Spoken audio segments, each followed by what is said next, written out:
All right, so you can see here we've got a whole bunch of different things ready to go. I have traced an outline of Boaz's feet. This is his front left hoof, and this is his hind right hoof. So basically what's happening, I haven't given you guys an update in a while, but basically what's happening with Boaz's feet is we thought they were improving, but they're really not. He is having a very hard time walking. So you can look from this angle here, the front right hoof is fairly normal sized. We've been getting him trimmed regularly, but because of the positioning and the way he's standing, he's shearing off the other hooves, breaking them off because there's so much pressure. He's compensating basically. This front left hoof is, it's a real mess still, guys. So what we're doing is trying to do some preventative things to keep the hoof from flaring out even more, for his heels to shear off and spread. I'm going to start wrapping it to keep the medicine up in it more. And the wet weather is just really kicking our butt here. It's really been a challenge.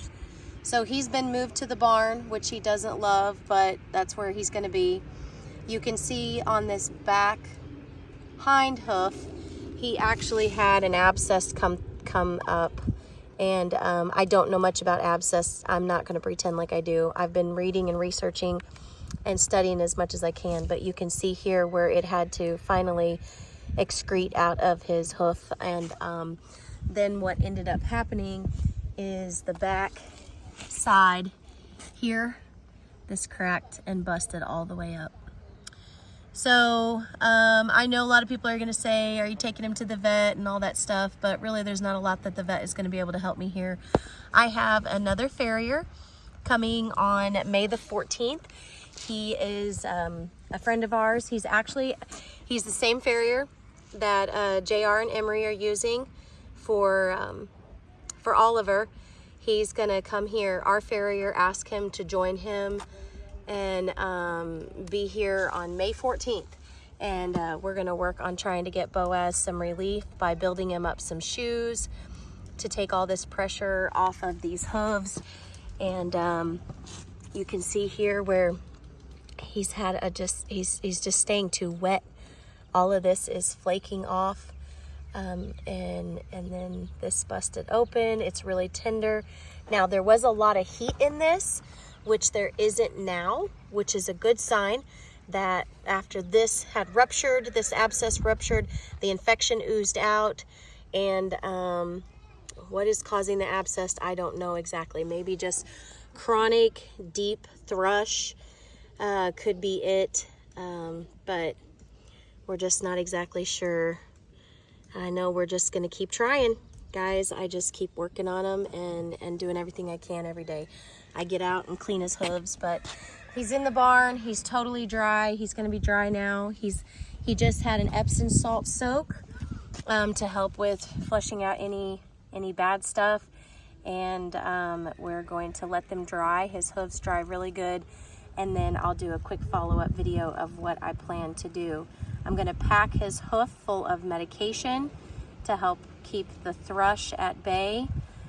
He still has some minimal signs of thrush, but right now what we're dealing with is long-term necrotic tissue loss from where the thrush has just worked his inside of his feet over badly. Let me see if he'll give it to me here.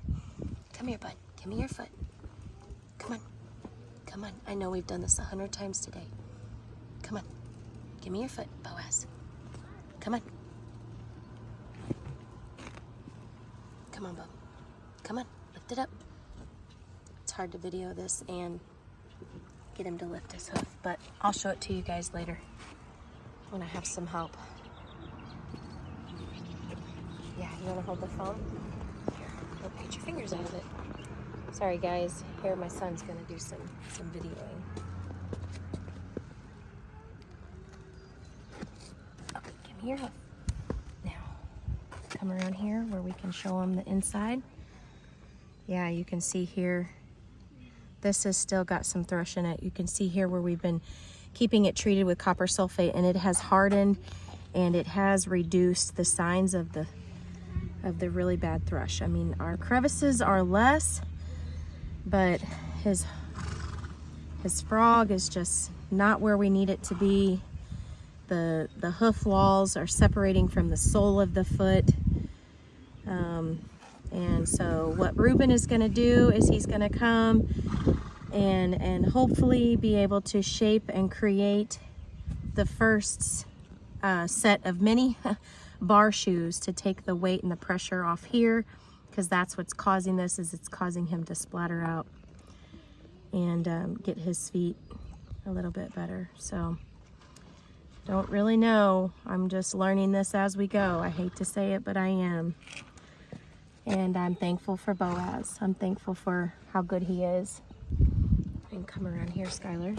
Show him the back of this hoof back here. Right there. I'm going to lift that one up. Let me have this one, Boaz. Come on, bub. Let me have it. Come on. There you go. Good boy. Good boy. Come on. Let me have it.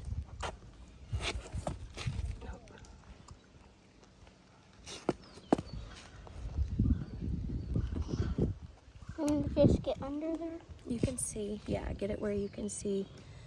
You can see here, he's really gotten deep, and then this is what busted open.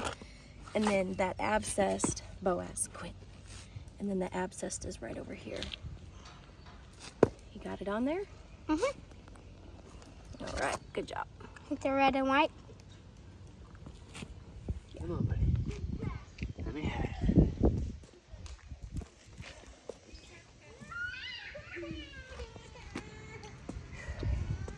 Now, do you feel like you need tape over that on the sole at least, or?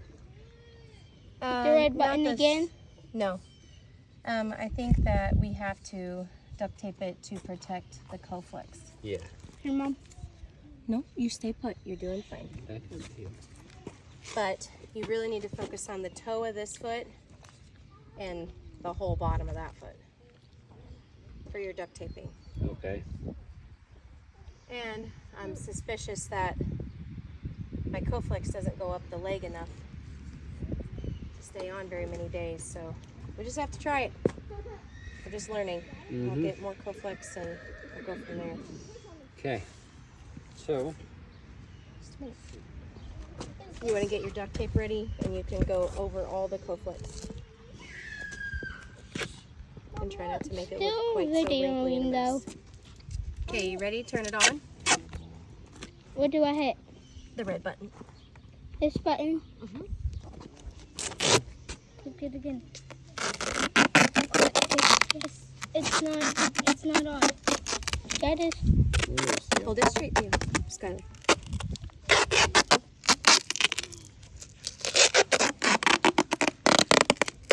Oh. No.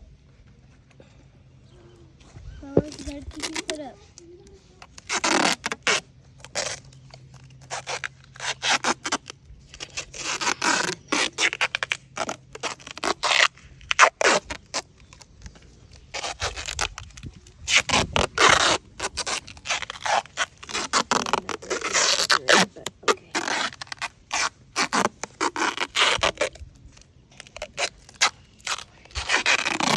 trying to get this toe really good.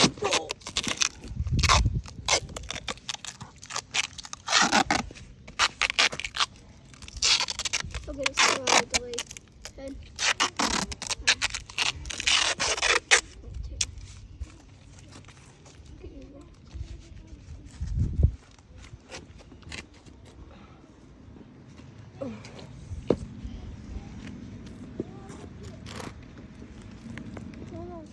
After multiple layers, we've duct taped and gorilla taped and done cardboard. We forgot the diaper on the front one and we put a diaper on the back one. I've just kind of collected a handful of things to protect this hoof from getting a bunch of debris, mud, urine, poop, all that from getting into those 2 infected hooves. So again, like I said, the infection has improved, but it's definitely not gone. So I've done some more research, and this is what we're doing now.